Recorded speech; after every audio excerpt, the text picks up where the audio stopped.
normal people would on the internet. Okay? And COT has quite a few sensors out there ourselves. And we've had those for a long time. But right now, we're doing some work with a few universities to see if we're doing that by person, not on behalf of COT. But this is person to person, or person to facility. Okay? That data implies some very stark changes that will take effect probably in the next, I'd say 76 hours, maybe 76 hours. So we're going to match that up with some of the weather patterns so that our predictive systems can be refined a little better. Okay? These pulses generated, this energy generated, is really about to, they're starting to slam into us. There are probes in the outer planets that are being watched very carefully, scrutinized, and it's causing heat jumps. I mean, just extraordinary heat jumps. And it's coming this way. It's one of those confusing things where here's what they've been doing. Everybody has been noticing weather phenomena. Some people say, well, it's normal, but you really have to go back and look at the data to see, right? It's somewhat like if you look at a pot that you just started and it's beginning to boil, right? Or let's just say not. You don't really, by visualization, see any heat changes, but it keeps building. You go back a little bit later and you see bubbles starting to come to the top, but there's no steam. You just see small bubbles. Or you come back an hour later, it's bigger bubbles, lots of bubbles all over the place with noise, right? It's very difficult to observe when something is happening slow and methodically, but steady, and there will be effects like that, okay? Just like the changes of the seasons, just like a growing plant. Most people go out there and say, wow, that tree is really huge. It seems like it grew overnight. No, it didn't. It grew slowly. Very slow. It grew very slow. And so this cosmic radiation is the same way. Same way. Now we're moving toward a solar minimum, which means these cosmic particles are not going to be repelled too well, right? This solar minimum cycle will likely be the most dangerous on record. It will cause the most changes on record. And this is going on while the Earth continues to consume things. Remember, the magnetosphere redirects solar winds to the North Pole and the South Pole. It absorbs it in the Earth. All that radiation is going inside of the Earth. Lots of radiation. And so as the Earth consumes these things, it also consumes cosmic rays. Now, cosmic radiation and radiation from the sun are two different things. Cosmic rays, cosmic radiation, moves, it's highly charged, moving near the speed of light. All right? That too is by observation. I can't really say that's fact. It's by observation. But the speed of these particles is very high. Our Earth is absorbing them. All the planets, believe it or not, have a type of shielding, magnetic shielding. Mars, they have a very weak one, but they have a strong one at the surface. It's not observable in the atmosphere. Theirs is at the surface, which has been causing some of the projects to be a little abnormal. All the other planets that have auroras, what you're seeing as a result of, and some of the moons have auroras in our solar system. And what you're seeing is a diversion of highly charged particles being redirected to the north and south poles, colliding, or just hitting, just smashing elements within the atmosphere of that very place. And so you have auroras, right? These auroras are going to become numerous as more and more, as our magnetosphere becomes overwhelmed with the collisions that take place in the atmosphere, right? Now, air traffic is a telltale sign of how much it's penetrating the atmosphere. So I give you an observation point, something to watch for.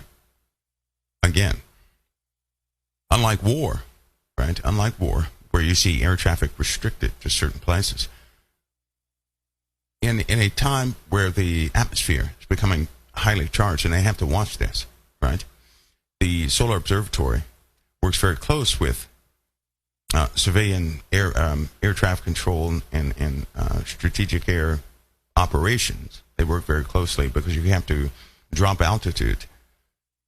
You'll be exposed to radiation if you fly too much. If your flight level is too high, you'll be exposed to radiation. So they often have limits on the cap of the altitude these aircraft can fly, because the pilots will be exposed to too much radiation. When you see drops in flight plans and they restrict airspace in certain parts, well, there you go. Okay, because it can cause issues with the aircraft. It can expose the pilots to and the passengers to high doses of radiation. Now, one thing you guys should have noticed is almost a diminishing of air traffic. Some places where we used to have a lot of air traffic, the only thing you observe now are sporadic low-level flights by maybe reservists, some private planes, right? But as far as certain places, you have seen a complete halt in chemtrails. And I'm shocked that nobody actually took notice of this. And what's happening is more and more people are trusting internet tools and what's being presented to the public, right? But they're not looking with their eyes. And I give you guys an example, and some people in COT saw that example themselves. They would track radar online of several flights, flying at about 25,000 feet or lower, but they went outside over where these aircraft were supposed to be, and they were not there. Phantoms. They were phantoms. Now, some places have totally dropped off air traffic, and that's because of restricted airspace is all over the place now. Some of you guys who have seen air traffic in abundance in several places within the U.S., you've been writing, you've seen no air traffic. Well, I can confirm that certain places, their air traffic has been restricted, which means in other places you're going to see a concentration, but in normal places you won't see anything, because everything's going to be diverted around there. So that should give you a hint of something, right? Now, me, myself, I don't worry about chemtrails. Why would I do that? I can't go up there and turn the switch off or alter anything. I just can't do that. Now, I do know for a fact that some of the new fuels leave something that looks like what you would call a chemtrail, but it's not a chemtrail. It's not. It's more like leftover bubbles of particles that freeze and just float in the atmosphere, right? I also know that NOAA is aware of some cloud problems we have. So we don't have enough of them. And the concentration is so high in certain places because the southern hemisphere continues to heat up beyond normal. I mean beyond normal. Too much volcanism underneath the oceans. Too much volcanism, heating up the ocean water. It therefore evaporates into the atmosphere, and so you have high concentrations. Now that's going to be very dangerous when the rains begin. But we are going to have a point where there's no rain. No rain whatsoever. All the concentration of storms will be somewhere else.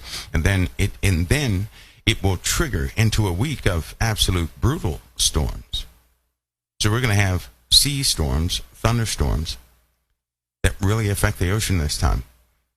Warmth in the ocean, warmth in the atmosphere. That in contrast to cold, very cold temperatures, because of a type of the ionosphere is filling up with particles, heating that up more and more every single day. We're going to have some drastic storm formations, dangerous storm formations, right? The drought. If you need to watch the drought is moving all over the place. There's going to be no relief from a drought. The storms are going to be far worse than normal. We're going to also be carefully watching, not by way of meteorology. They do their job. That's good, they do their job. But we're going to be watching some of the conditions in the ocean and the dynamics as they play their part in some of the high wind events and storm formations and the larger derecho events that'll be felt in the U.S. and other countries. The weather phenomena will only intensify. Conditions will only degrade. Right? Only. That's something to mentally prepare for. Events, weather events, are going to catch people off guard. And that shouldn't be, this is 2017. Why would a weather event catch us off guard? I thought we were smart. Right? We have enough information to observe a great many things. We have so many people reporting on atmospheric conditions, space conditions, geological conditions, yet people are still dying from common weather events. Why? Why is it so shocking and surprising to everybody? I'll tell you why. It is because people have theories, and they're working from theories, not fact. Now, some people out there are pretty good at what they do, and that's why I encourage them to continue in everything that they do, because they make a difference.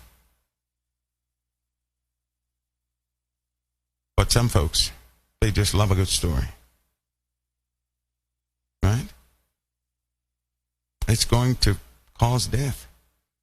There's always death associated with storms.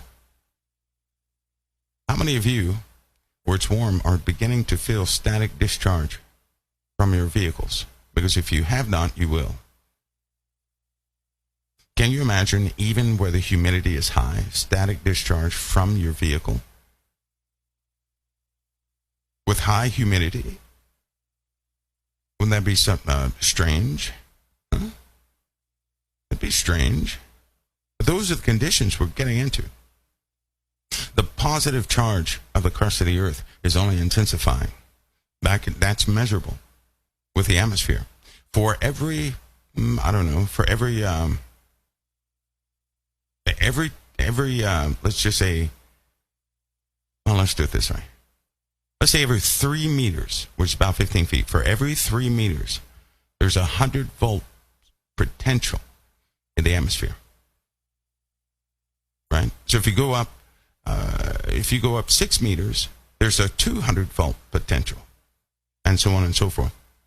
Those numbers are changing very fast. Now, 100-volt potential at 15 feet, let's say right now is 10 feet. At 10 feet above the crust of the earth, above your feet, that's a lot of voltage potential in the atmosphere. That's a lot. So if the charge of the crust of the earth continues to change, that voltage potential is going to be felt. So you'll have a type of lightning without clouds. And I'm telling you now, they're already planning to explain this. They have graphics, they have modeling data, and everything else for this phenomena. Is it natural? Yeah, but that's not the point. Yes, it is natural, but it's also uncommon. It's natural, but these things that have been rare are about to become normal, which means they'll be happening all over the place. And we're talking about with over 50% humidity. That makes for a dangerous environment. The Lord is so awesome. Everybody is preparing for one thing, and the weather is going to be an enemy of mankind. Earth conditions. The unseen enemy, something you would never call an enemy, will do the bidding of our Father. He commands what He created. Everybody else can only attempt to manipulate creation. God commands it. Rodent migrations.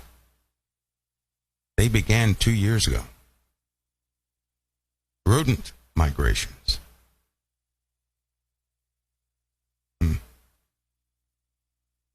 But we're going to learn a lot, in truth. We're going to find out that word. When we read Scripture, now, in some of these advanced studies, I'm going to show you some Hebrew terms, okay, real Hebrew terms. In this day and age, we have become so intellectual that often we try to make everything sound correct. Here's the problem with that. If you attempt to make something sound correct, you're changing the meaning. So we're going to go back to some of the original meanings they were just full of knowledge. And do you not know that word knowledge, right, goes with the word God? Do you know that? The source of wisdom, the source of knowledge, right? We really have to go back into the Hebrew terms so you can see it, the original Hebrew terms, not the altered Hebrew. There is an altered Hebrew, a changed Hebrew. But the word God is used in the Bible a lot, right? Our Father, our God, there was another Hebrew name for that. God was never used. Do you know that? God was never used. God was used for other things. That's what it was used for, not our Father. And so what they did was to simplify, so the Bible wouldn't be ginormous. They used that word God universally. That's why you see big G, little g. Have you noticed? Same word, big G, little g. But the little g's, a lot of people think they were entities.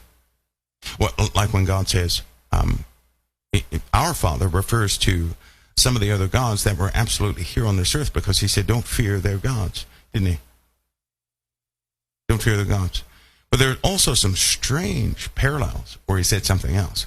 And so we're going to go over that. Folks, I'm talking too long. I'm getting energized and everything else. Angela, I'm going to try to call you to get your printer fixed, okay?